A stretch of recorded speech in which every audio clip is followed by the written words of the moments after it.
Hi everyone, I'm Becky Sauerbrunn. I play for the Portland Thorns, and for today's Rose City Readers, I will be reading Where the Wild Things Are by Maurice Sendak with permission from HarperCollins Publishers.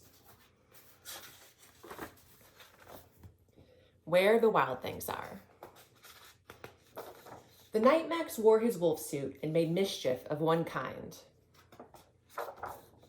and another. His mother called him Wild Thing, and Max said, "I'll eat you up," so he was sent to bed without eating anything.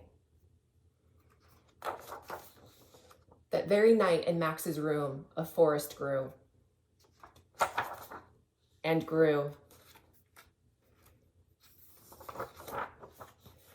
and grew until his ceiling hung with vines and the walls became the world all around.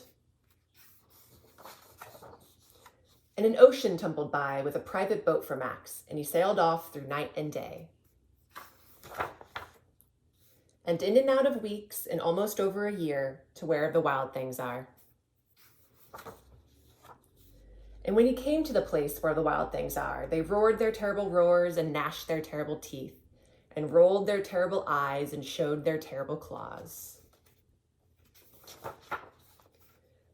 And Max said, "Be still," and tamed them with the magic trick of staring into all their yellow eyes without blinking once. And they were frightened and called him the most wild thing of all. And made him king of all wild things. And now, cried Max, let the wild rumpus start.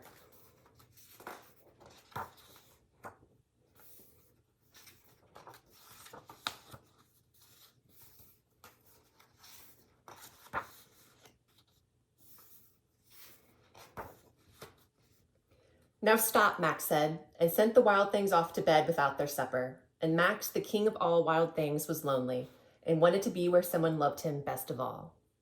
But all around, from far away across the world, he smelled good things to eat. So he gave up being king of where the wild things are.